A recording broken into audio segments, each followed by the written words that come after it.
Selamat siang pemirsa, saya Budi Arti kembali hadir menemani Anda dalam Sumut hari ini siang.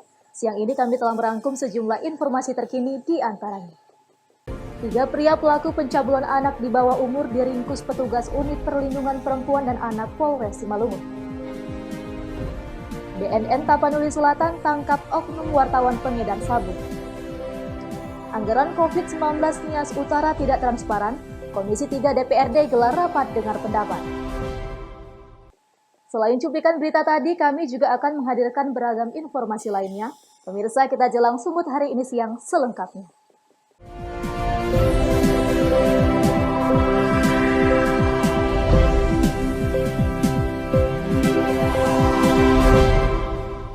Pemirsa, 3 pria pelaku pencabulan anak berusia 11 tahun diringkus petugas Unit Perlindungan Perempuan dan Anak Polres Simalungun. Akibat perbuatannya, ketiga pelaku akan dikenakan hukuman ancaman pidana 15 tahun penjara. 3 tersangka pelaku pemerkosaan terhadap TBD berusia 11 tahun, warga Sorba Bandar Desa Bahtonang, Kecamatan Raya Kahean, Kabupaten Simalungun, Sumatera Utara, diciduk petugas. Pelaku yaitu T. Purba umur 41 tahun, Kadamanik umur 50 tahun, dan L umur 21 tahun merupakan tetangga korban yang diciduk petugas Polres Simalungun dari rumah kediaman mereka tanpa perlawanan. Kapolres Simalungun AKBP Agus Waluyo saat menggelar konferensi pers terkait kasus ini menyebutkan, modus yang dilakukan ketiga tersangka dalam menjalankan aksinya dengan mengiming-imingi korban dengan uang sebesar Rp1.000 kepada korban. Para pelaku melampiaskan hasrat birahinya kepada korban di lokasi terpisah, di bantaran Sungai Bahbolon dan di perkebunan sawit yang tak jauh dari rumah kediaman korban.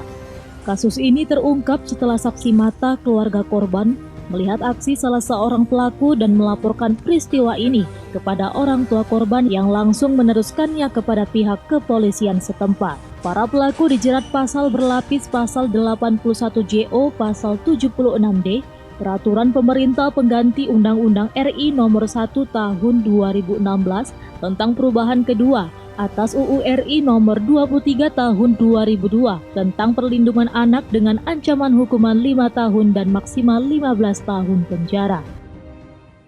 Kemudian perlu rekan-rekan ketahui bahwa pelaku ini kami jerat pasal 81 junto pasal 76D dan atau pasal 82 junto pasal 76E Undang-Undang Nomor 17 Tahun 2016 tentang perlindungan anak. Kemudian inisial dari para pelaku adalah TP, kemudian umur sekitar 41 tahun, kemudian KD umur sekitar 50 tahun, dan inisial L umur 21 tahun. Kemudian adapun korban ya inisialnya adalah TPD dengan usia 11 tahun. Dan para pelaku ini diancam dengan hukuman minimal 5 tahun dan maksimal 15 tahun. Hingga saat ini ketiga pelaku masih menjalani pemeriksaan lanjutan di ruang tahanan penyidik Satreskrim Polres Simalungun guna mempertanggungjawabkan perbuatan mereka. Rentanio Sembiring melaporkan untuk Evarina TV. Guna mengantisipasi sekaligus pencegahan COVID-19 di Kabupaten Karo, Rumah Tahanan Kelas 2 Kabanjahe sediakan ruang khusus isolasi untuk warga binaan baru. Nantinya di ruangan ini warga binaan yang baru akan menjalani karantina selama 14 hari mengikuti protokol kesehatan sebelum berbaur dengan warga binaan lainnya. Untuk mencegah sekaligus mengantisipasi peredaran COVID-19 di Kabupaten Karo, Sumatera Utara, Rumah Tahanan Kelas 2B Kabanjahe menyediakan fasilitas ruangan khusus isolasi untuk warga binaan baru. Di ruangan inilah nantinya warga binaan harus menjalani karantina mandiri selama 14 hari ke depan mengikuti protokol kesehatan sebelum berbaur dengan warga binaan lainnya. Sebelumnya ruang isolasi ini digunakan untuk hukuman bagi warga binaan yang melakukan kesalahan. Namun di masa pandemi COVID-19 ini, ruangan difungsikan untuk ruangan isolasi mandiri warga binaan. Menurut PLT Karutan kelas 2B Kabanjahe, dengan adanya ruangan isolasi ini diharapkan dapat meminimalisir kemungkinan masuknya penyebaran COVID-19 di dalam lingkungan rutan. Sudah kita perbaiki dan sudah kita manfaatkan, ya.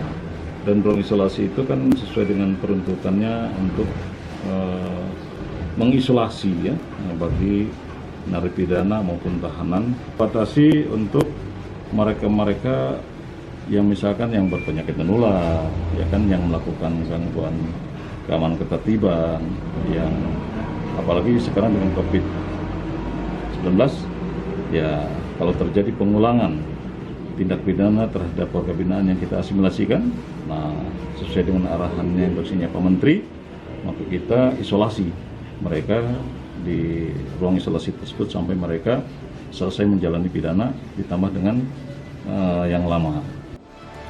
Pengawasan terhadap warga binaan yang menjalani masa karantina pun diperketat. Hal ini dilakukan guna memantau kondisi kesehatan dari warga binaan baru yang akan menjalani masa hukuman. Chandra Bukit melaporkan untuk Eva Rina TV. Tim khusus anti bandit atau TK Polres Labuhan Batu berhasil meringkus pelaku pencurian dengan kekerasan atau curas yang buron selama 2 pekan di persembunyiannya di Provinsi Sumatera Barat. Pelarian BMH alias Poso pelaku tindak pidana pencurian yang disertai kekerasan berakhir saat tim TK Polres Labuhan Batu Polda Sumut meringkus tersangka di persembunyiannya di Jorong Ketinggian Nagaris Harilamak Harau, 50 Kota, Sumatera Barat. Kasat Reskrim Polres Labuhan Batu AKP Parikesit menjelaskan, pihaknya berhasil mengungkap kasus curas yang mengakibatkan korban Aswan Effendi Siregar, warga Jalan Gelugur Sirandorong Rantau Parapat, yang hingga kini masih kritis di salah satu rumah sakit di Kota Medan akibat luka di bagian kepala terkena pukulan martil tersangka. Dari hasil interogasi petugas, pelaku nekat melakukan aksinya karena korban kesal di mana korban tidak membayar gajinya saat ditagih. Dengan menggunakan martil, pelaku langsung memukul kepala korban hingga tersungkur ke lantai. Dan usai melakukan aksinya, pelaku membawa kabur sepeda motor dan uang tunai milik korban sebesar Rp500.000. Jadi kami infokan terkait dengan kejadian pencurian yang kekerasan yang terjadi pada tanggal 20 Mei bulan lalu di sekitar Pasar Gelugur, di mana korbannya terluka di bagian kepala bersimbah darah dan sampai saat ini masih dirawat di salah satu rumah sakit di Kota Medan, kondisi masih belum stabil.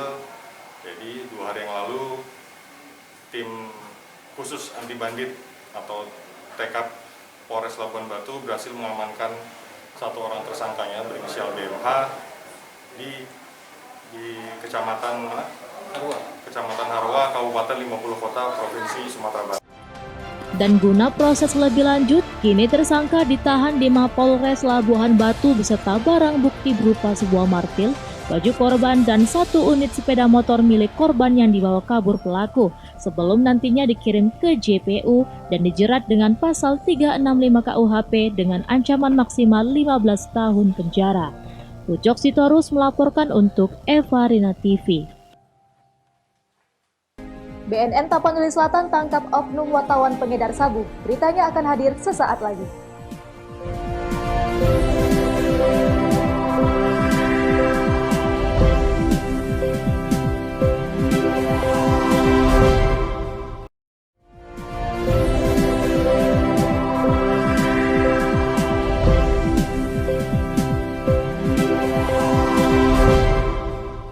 Terima kasih masih bersama kami.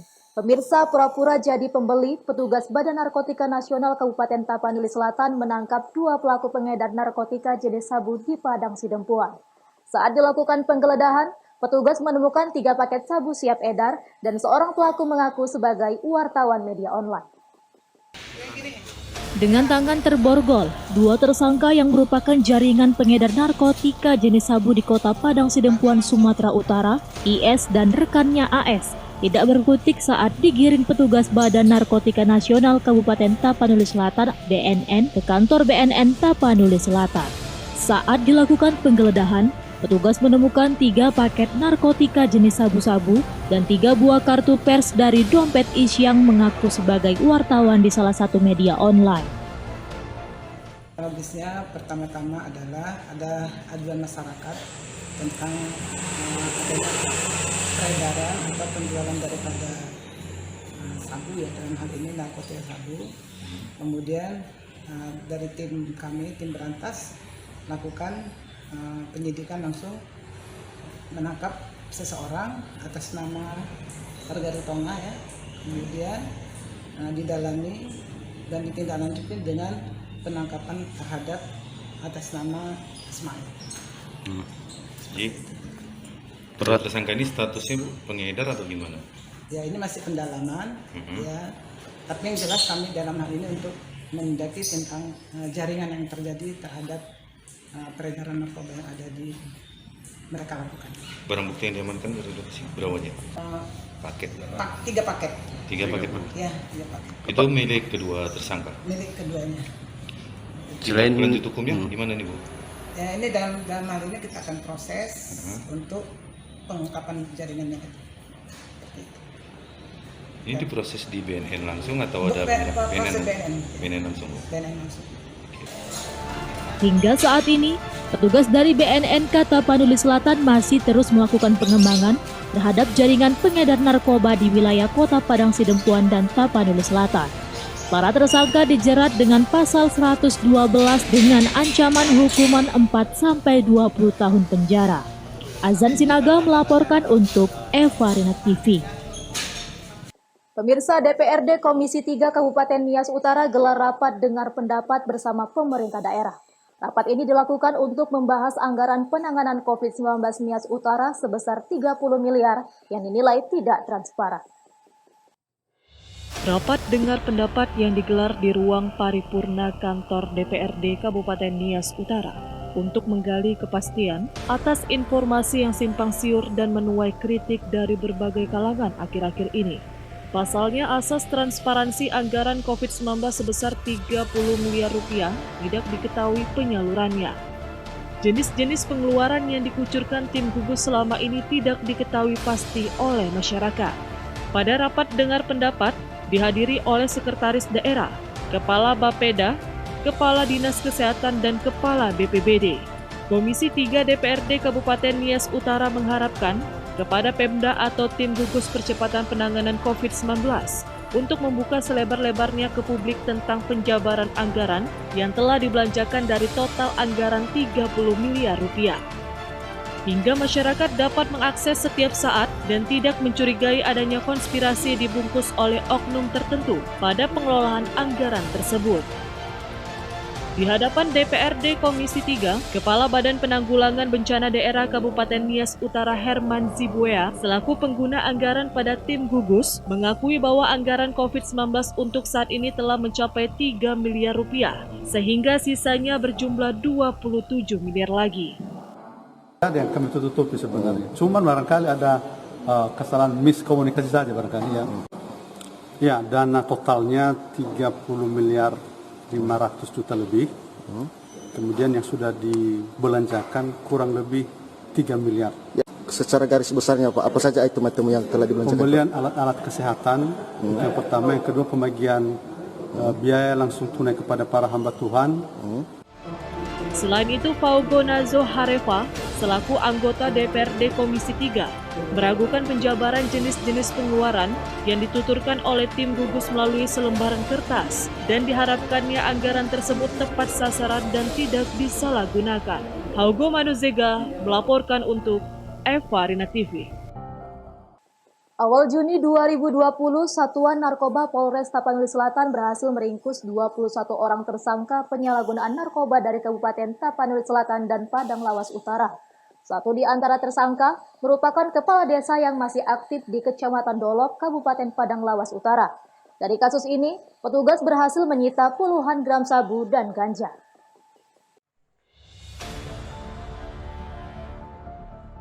Inilah 21 tersangka penyalahgunaan narkoba yang berhasil ditangkap Satuan Reserse Narkoba Polres Tapanuli Selatan periode awal hingga pertengahan bulan Juni 2020 ini.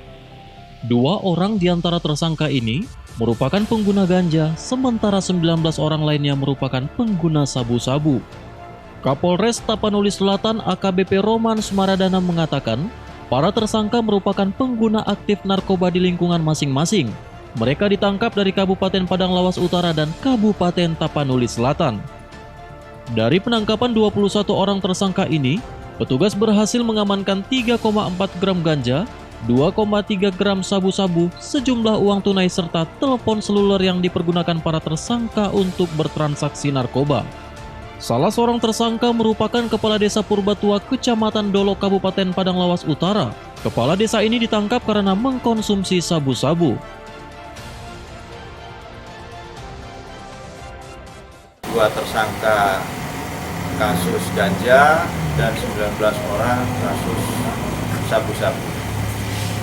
Dengan untuk LP-nya adalah ada 14 LP, kemudian barang bukti untuk ganja sebesar 3,44 gram dan sabu-sabu sebanyak 2,03 gram. Para tersangka dijerat dengan Undang-Undang Nomor 35 Tahun 2009 dengan ancaman hukuman 5 hingga 10 tahun penjara. Azan Sinaga melaporkan untuk Evarina TV. Pemirsa, Sumut hari ini akan kembali dengan informasi menarik lainnya. Tetaplah bersama kami.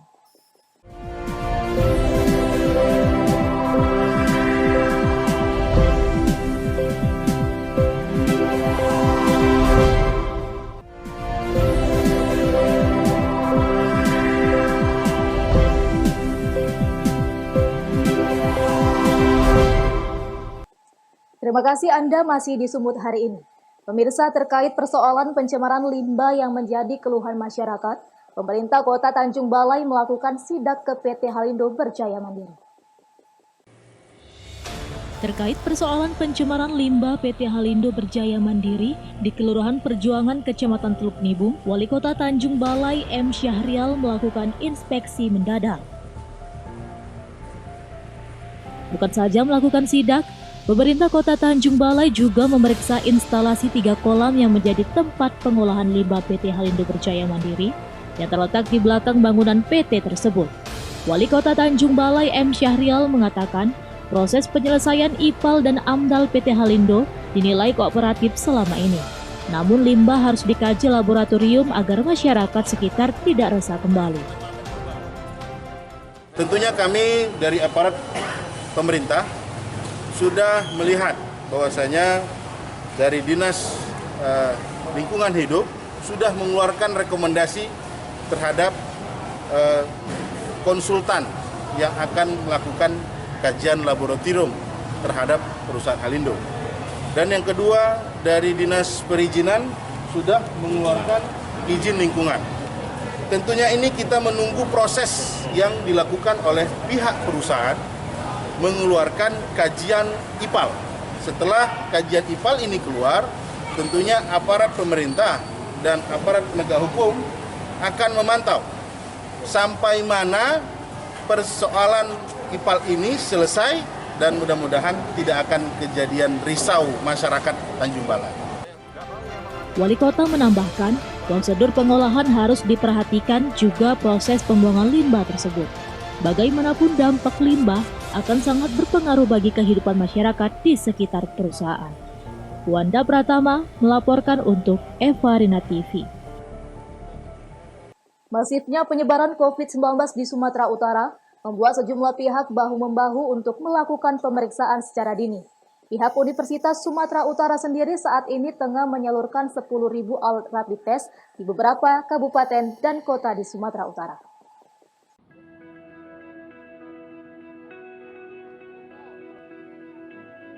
Rapid test massal terus digelar di sejumlah daerah di Sumatera Utara, baik dari pihak pemerintah maupun dari pihak swasta. Rumah Sakit USU sendiri sudah 2 hari menggelar rapid test massal secara drive-thru di pelataran parkir RSUSU Jalan Dr. Mansur Medan. Sebanyak 5.000 alat rapid test disiapkan untuk masyarakat Kota Medan yang ingin melakukan rapid test secara gratis dan tanpa harus ribet. cukup hanya dengan di dalam kendaraan saja. Selain itu, Rumah Sakit USU juga akan menyalurkan sebanyak 10.000 alat rapid test yang merupakan sumbangan dari pihak ketiga dan akan didistribusikan ke sejumlah kabupaten dan kota yang ada di Sumatera Utara. Rektor Universitas Sumatera Utara Runtung Sitepu yang juga mengikuti rapid test menjelaskan, pihaknya menyalurkan seluruh bantuan dari pihak manapun untuk didistribusikan ke masyarakat. Barang habis pakai yang kita gunakan untuk kegiatan ini juga adalah bantuan dari pihak ketiga. Jadi bukan dana universitas, sehingga tentu kita salurkan sesuai dengan niat dari si donatur atau si penyumbang itu bahwa dia memang ingin membantu masyarakat.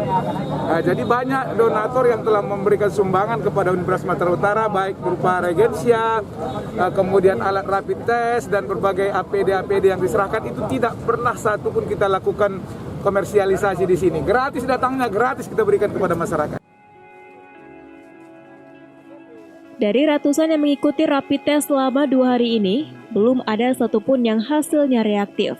Jika ada warga yang hasilnya dinyatakan reaktif, akan langsung dilakukan swab test di Rumah Sakit USU.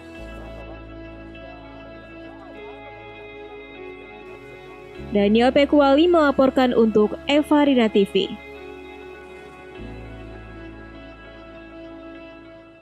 Pemirsa, informasi tadi sekaligus mengakhiri pertemuan kita dalam Sumut hari ini siang. Saya Budi Arti mewakili kerabat kerja yang bertugas pamit undur diri dari hadapan Anda. Terima kasih atas kebersamaannya dan sampai jumpa.